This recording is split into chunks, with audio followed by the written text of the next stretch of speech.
Alhamdulillah wassalatu wassalamu ala rasulillah.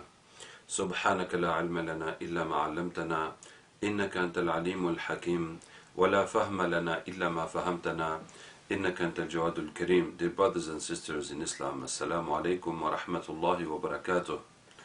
We are going to discuss about Surah Yusuf alayhi salam and the story of Yusuf alayhi salam. There are two ways to understand this story or more. The first way is to say this is a poor boy who had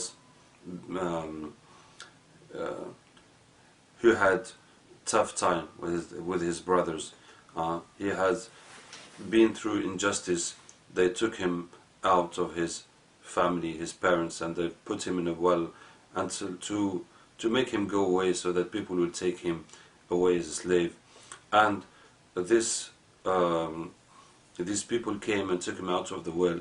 Instead of bringing him back to his house, they said, this is a chance for us. We're going to sell him as a slave. And they took him to another country far away and they sold him as a slave. But Allah Ta'ala, by His mercy, made that it was a minister who bought him, and he was looking for a son to adopt him, and he took him as his son and he grew up with him. But bad luck again, new tests again. He had a problem with the wife of the minister desiring him, and that ended up by putting him in jail and forgetting him in jail. But again, the mercy of Allah Ta'ala came, and the king had a dream, and Yusuf alayhi salam explained that dream, and that's how he became minister, and after that he became king. Then he brought all his family from the poverty in Palestine to the civilization in Egypt, and so it was a happy end. So this is one way of looking at the story, that this person has gone through very hardship, so much hardship and so much injustice, but because of his piousness and the mercy of Allah Ta'ala, everything came to a happy end. And there is a second way of looking into this story. It is that outside Surah Yusuf alayhi salam, in the whole of Quran, there is only one verse that speaks about Yusuf alayhi salam. It is in Surah Ghafir, in the story of Musa alayhi salam. When Musa alayhi salam came, long time later on, he came to Egypt to take the Banu Israel, the sons of Israel, out from the slavery and from Egypt back to Palestine. So, to understand it better, Israel is Yaqub. Yaqub, the Prophet Yaqub alayhi salam, his name in Hebrew is Israel. And the sons of Israel are the sons of Yaqub. Yaqub alayhi salam had 12 sons, Yusuf and his 11 brothers, and that has given the 12 tribes of Israel. So Yaqub and his sons were in Palestine, but in the end of the story, Yusuf alayhi salam brought everyone to Egypt, and after some generations, because of their sins, they become slaves. And this is when Allah sent Musa alayhi salam to take them out of slavery back to Palestine. And there was one person of the people of Pharaoh who believed in Musa alayhi salam. He was not one of the sons of Israel. He was one of the original people of Egypt. And he started preaching, and he said in his preach, وَلَقَدْ جَاءَكُمْ يُوسُفُ مِنْ قَبْلُ بِالْبَيِّنَاتِ. He said, Yusuf has given you the proofs previously. What Musa alayhi salam is telling us about to worship only Allah and that He is His Prophet, we already know about this. Yusuf has said the same thing. فَمَا زِلْتُمْ فِي شَكٍّ مِمَّا جَاءَكُمْ بِهِ. But you have doubted of what he has said. حَتَّى إِذَا هَلَكَ قُلْتُمْ لَنْ يَبْعَثَ اللَّهُ مِنْ بَعْدِهِ رَسُولًا. And when he died, you said that Allah will not send any more prophet after him. That means that before Yusuf alayhi salam died, all Egypt had believed in Allah and His Prophet. And now we are going to look at the story in a complete different way. Allah Ta'ala has sent one person, Yusuf alayhi salam, to this great country, Egypt, this great power, this great superpower, Egypt. And he was alone, and he was a child, and he was a foreigner and he was a slave. And he made effort and he made da'wah and he was preaching, calling to Islam, to belief of Allah, to Tawheed, the unicity of Allah and him as a prophet, until all the country believed. All the country stepped out of kufr and shirk and came into belief, came into iman.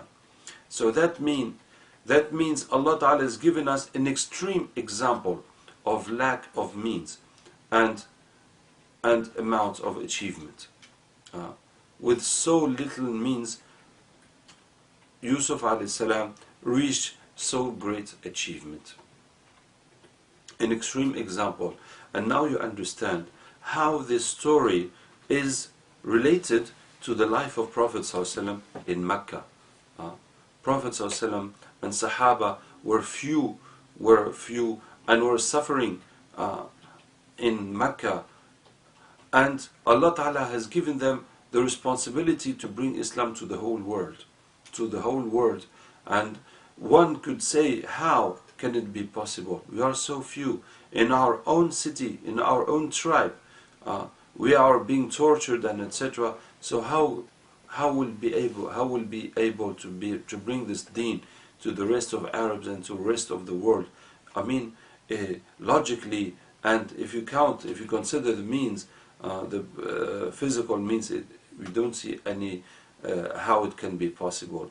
So Allah Ta'ala is giving them an example that is stronger than that. Yusuf alayhi salam was alone, you are a group.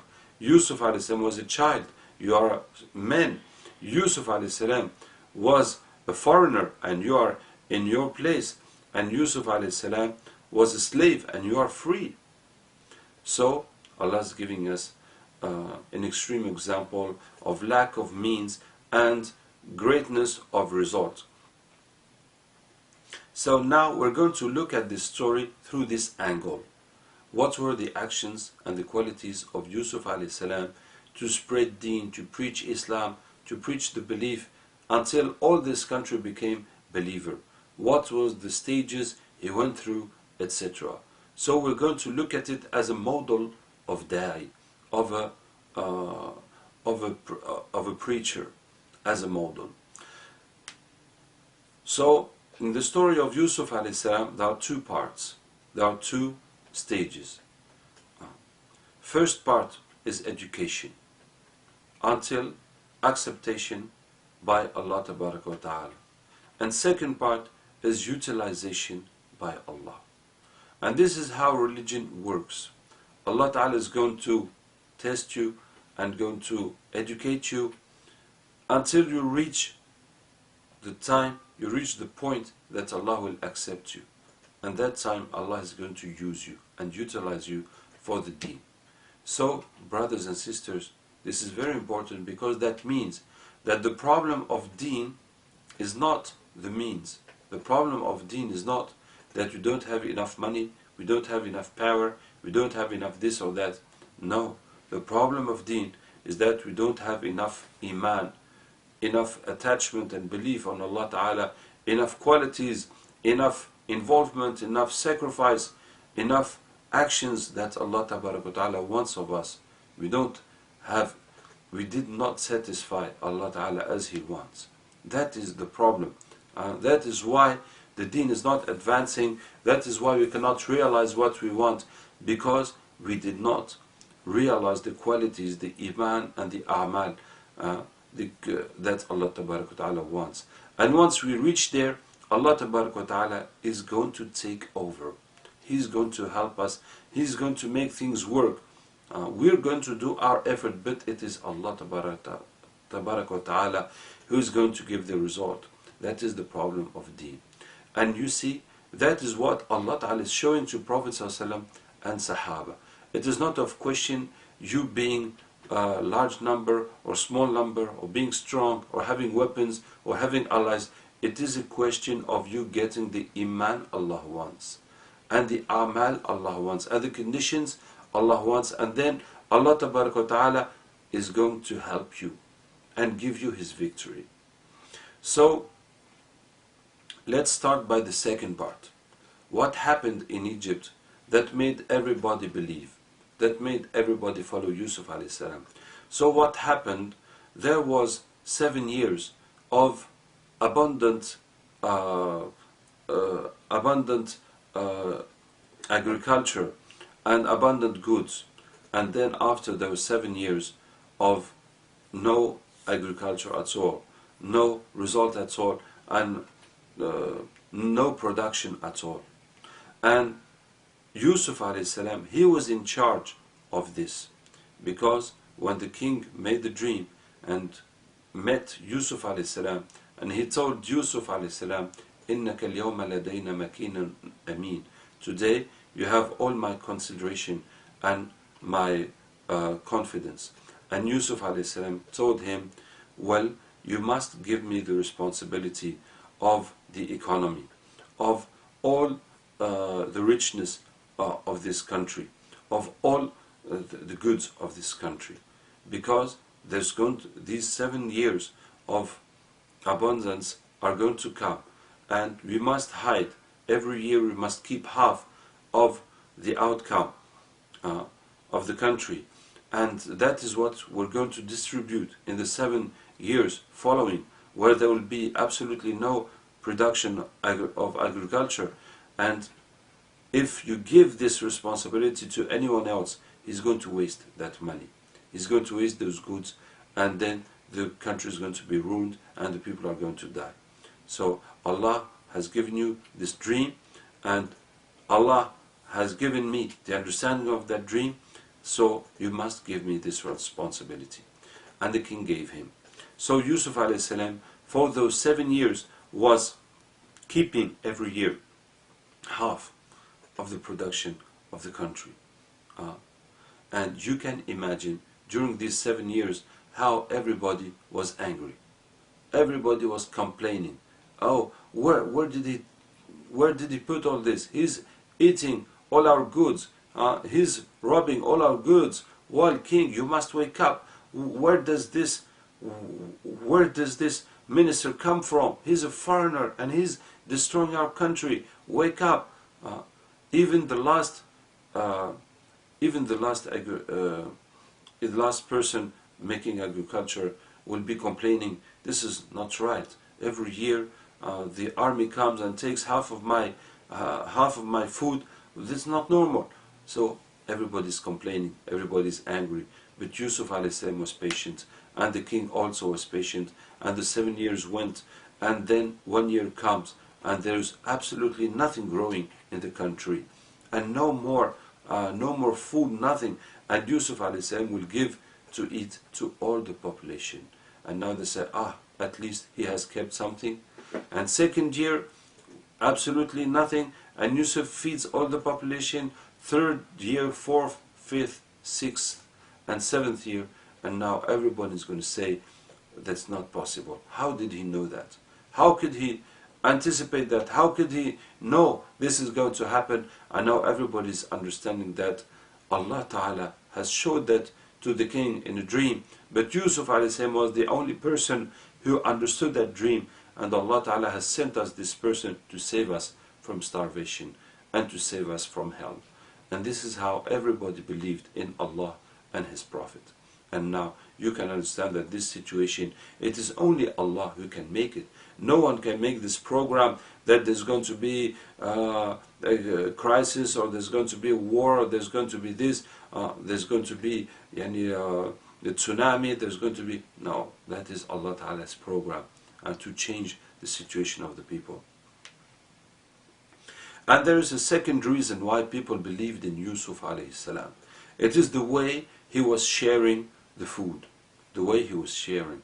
Yusuf alayhi salam gives each person the same amount without contribution, without paying anything. This is how he was doing. Each person giving him the same amount without money. And we can see that when his brothers came from Palestine to Egypt. When there was abundance in Egypt, there was abundance in Palestine. But the people in Palestine did not think of keeping anything aside. So in the first year without rain, without production, they did not have anything left. So they heard that in Egypt there was a king that had put aside a lot of food, and they came with their goods to sell the goods and to buy, to get some food. So they came to Yusuf alayhi salam, and they said, yes, we're from Palestine, this and that, and we have brought some goods and we want to buy food. And Yusuf alayhi salam tells them, don't tell me what you have brought, tell me how many you are. So they said, we are here, there's our father, he's an old man, he stayed there, and there's our brother who stayed with our father. And Yusuf alayhi salam tells them, well, your father is an old man, I'm not going to disturb him, but your brother must come, and I must see him, so I give him his part. I give him his part. So this is how Yusuf alayhi salam was sharing, giving each person the same amount. And he was handling this himself, because in those days food is worth more than gold. And if there's no one you can trust, there's no one you can let him give to people, no one you can trust. It must be him himself, it must be the army keeping all that, because food